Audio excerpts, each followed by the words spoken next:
Auditions are the lifeblood of any voice actor. It's the main way that we compete and win work in our business. Assuming you're properly trained, the more auditions you do, the more work you're ultimately going to be able to book, and that's a great thing. But what about bad work? Work that is unfair, exploitative, or downright dishonest? How do you avoid those jobs? Well, the best way to avoid bad work is to not audition for bad work. Today I'm going to walk you through 7 common audition red flags in voiceover. Now this list is not meant to be exhaustive or comprehensive because it can't be. The industry's changing all the time, but what it is meant to do is make you aware of some of the more common red flags so that you can avoid those bad auditions, which then lead to the bad jobs. Let's get to it and do it. Audition red flag number 7, no budget or a low budget given. Now, in every audition notice or casting spec, there are certain pieces of information that are absolutely essential for you to be able to tell whether a job is credible or not. And the most basic piece is the budget. In other words, the budget should be included with every single last audition notice or casting spec, and if it's not, that's a red flag. Now, in the overwhelming majority of cases, the complete lack of a budget is usually a red flag that the rates are unfair at best and exploitative at worst, and the client knows it. And that's most often on the pay-to-plays, but also most often on the pay-to-plays, there's a low budget listed rather than no budget. So if there's a low budget, how can you tell whether or not it's credible? And the answer, folks, in our business is shit simple. The GVAA rate guide. Get it, use it, live it. It is the standard for professional, non-union voiceover rates in North America. In the UK, I highly recommend the Gravy for the Brain rate guide. And I'll put the links to both of those in the show notes and description. Okay, so you might be thinking, why avoid lowball auditions? After all, there's some money there, right? Here's why. Lowball auditions lead to lowball work and lowball clients. And lowball clients, my friend, are the most demanding. They will ask for the sun, the moon, the stars, all of it for free, and will suck the joy and the life right out of you and your career. The lowest budget clients in any business are always the highest maintenance. Bank on it. And furthermore, lowball clients are bad long-term partners. You're never going to turn a $50 client into a $500 client or a $5,000 client. Once a lowballer, always a lowballer. Now there are exceptions. Occasionally, rarely when you see a lowball rate with a new client, meaning they've never worked with a professional voice actor before, they may have no idea what an appropriate rate actually is. Now on the pay-to-plays, it's impossible to know whether the client really knows what they're doing and just doesn't care about the rate, or whether they're acting out of ignorance and they don't know. So on the pay-to-plays, a lowball budget is a hard pass. Now, if you believe that a given client is credible, maybe you already have a relationship with them and they come in with a low ball budget, you may want to take the extra step to help educate them. Now, this is a time investment, of course, because it takes time and sometimes it takes multiple times, but it can often pay off in the form of a client who appreciates the education, adjusts the budget, and becomes a great partner. And in some cases where the budget is missing altogether, rarely, but occasionally it happens. It's just an oversight on the part of a credible professional client. And it usually happens in their haste to get the casting notice or the audition notice out the door and into your inbox. So if you believe the client to be credible, in other words, you know them, you have a relationship with them, or they're a well-known brand, etc., reach out and ask the client what the budget is for the job and then make your determination based on that budget. To be clear though, if you don't have a budget, don't audition. Why would you spend that precious time on something that you're not even sure you really want? And one last note on budget. Avoid, whenever possible, hourly work. The exception, of course, is audiobooks, because audiobooks are frequently done per finished hour. Now remember, if you're new to audiobooks, it takes about 5 to 7 hours, and if you're newer, maybe even more, to produce 1 hour of finished audio. Now here's the problem for hourly work with non-audiobook jobs. If you're a pro, if you're proficient, if you're efficient, you actually get penalized because you can do the job quicker and easier. On the other hand, if you're new and it takes you too long to get the job done, well, then you've violated client expectations and they're not going to have you back. My point is, it's rarely ever a win-win situation for both you and the client. So, an appropriate budget is table stakes, mandatory. Red flag number 6, the usage is unclear. Now, the second piece of absolutely crucial information in any audition notice or casting notice is the usage. How will the recording be used? If it's a broadcast spot, when, where, and for how long will it run? Specifics. If it's non-broadcast, when and where will that run? And this is where the details matter, because every genre and use case in voiceover has a different rate structure. And if you're not familiar with how rates are structured for each genre, or if you're a person that just gets overwhelmed when they look at the GVAA rate guide or the Gravy for the Brain rate guide, then I highly recommend you take our VO Rates 101 course. Again, I'll put that link in the show notes and description. Clear, specific usage is table stakes for auditioning, because without that, the client essentially can use the recordings however and whenever they want. For example, broadcast jobs always involve soft exclusivity. So if you don't define a finite term on how long those ads can run, then you could potentially lose thousands or hundreds of thousands of dollars of future work. And yes, we do cover soft exclusivity in Rates 101. Number 5, unlimited cut downs, lifts, and edits. What's a cut down? I'll be playing with your mama tonight.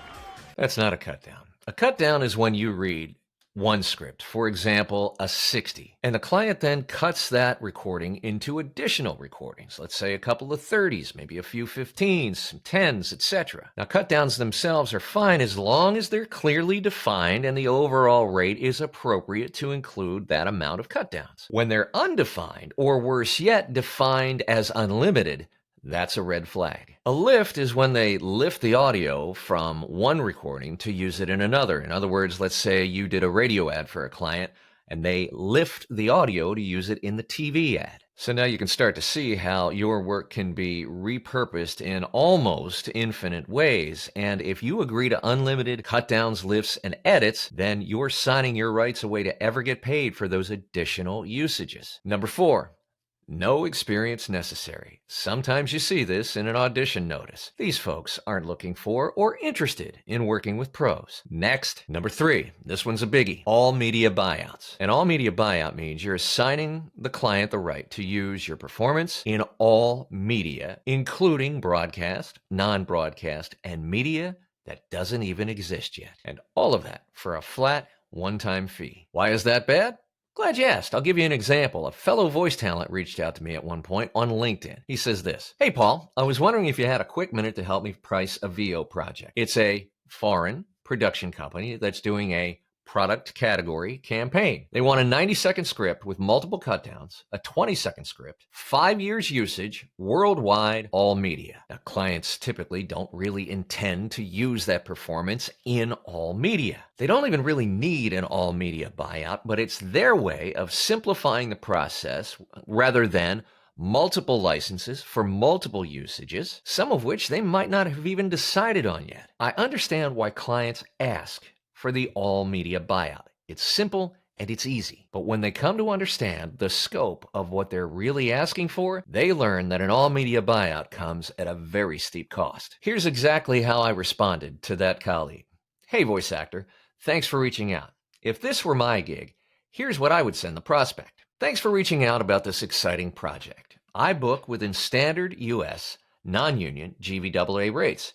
If this were simply a TV broadcast commercial, my rate for worldwide usage for 5 years would be $50,250. To include an all-media buyout for the same period, that's 3 times the TV rate, 1 time for digital broadcast, 1 time for all other media. That would make the rate $150,750. Thanks a million for keeping me in mind." Well, thanks $150,000 anyway, and that just covers the broadcast part. Plus, you lock yourself out of working for any of that client's competitors forever. Yeah, even after you're dead. Which brings us to number 2, broadcast in perpetuity. Broadcast ads should never, repeat never, be assigned in perpetuity. What does that mean? It means that you're assigning the rights to your performance to that client for broadcast forever and ever, even after you're dust. Why?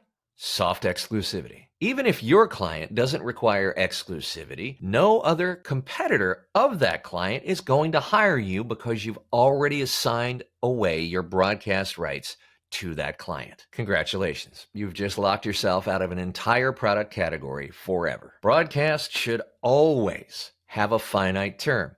13 weeks, 26 weeks, a year, 2 years, etc. And broadcast includes TV, radio, and digital. Things like Hulu and YouTube, even things like promoted tweets, boosted Facebook posts, LinkedIn ads, etc. If the client is paying to place the ad, it's called paid placement and it falls under broadcast. Now that said, non-broadcast work is typically licensed in perpetuity, forever. For example, you do, let's say, an explainer video, then you license the use of that performance to that client forever with the clearly defined usage attached, meaning they're only going to use it on their website, or maybe they're going to use it in an in-store kiosk. Whatever the usage is clearly defined, they have the rights to use that forever. And finally, audition red flag number 1, AI and TTS. Artificial intelligence and text-to-speech. Now here we are as we're recording this in early 2024, and only in the last few weeks has legislation been introduced in the U.S. Congress called the AI Fraud Act to protect not just voice actors, not just actors, but people in general, the citizenship at large, from exploitation due to generative AI and text-to-speech. In fact, at the time that we're recording this, that bill hasn't even come up yet for a vote in Congress. Even so, the law will never catch up to the technology, and when it comes to AI and text-to-speech, you have to be uber careful on what you agree to. Irish voice actor Remy Michelle Clark signed a contract years ago with Microsoft, and in the process, unwittingly signed away her rights for that performance to be resold to other generative AI and text-to-speech companies. You can hear her story in this video right here. And the moral of the story is this: if you know or suspect that a job is artificial intelligence or involves text-to-speech, I strongly urge you to avoid it altogether or consult an attorney that is highly well-versed in AI and text-to-speech. Now, I'll put contact information for 2 such attorneys that I know of in the show notes and description. So all that said, how do you figure out when you're looking at an audition notice whether that job is for AI or generative AI or text-to-speech? There are a few tells. A, the script is nonsensical. That's usually a tell that they're going to use this data to train generative AI. B, the specs ask for things like no emotion, no acting. They might also even ask for no voiceover experience. Again, that's a tell that that data is going to be used to train AI. And C, it says so. But just because it says so up front doesn't mean that your rights are protected and that the usage has been clearly defined. Again, consult a good AI expert attorney. Now, not all AI and text-to-speech jobs are bad. Some can be super lucrative and even provide passive income for voice actors. But the devil is in the details. And right now, from where we sit in early 2024, with almost no legal protections in place, you need to do your research and your due diligence. Read your contracts, have a lawyer read your contracts. Now, if you're a professional voice actor who's looking to up their game, be surrounded by other driven, high-character voice actors in a community, educating yourselves with courses, webinars, workout groups, and much more, check out VOPro.app. And if you're really looking to up your marketing game, I'll also put a link in the description and show notes to the VO Freedom Master Plan. Thank you so much for your support. Thank you for the conversations we have here on the channel, in the greater VO Pro community, and in the voiceover community at large. The more we talk, the more we exchange information, the more we have rational debate, the stronger and better industry we can have for everybody. Thank you so much, and we'll see you back here again soon.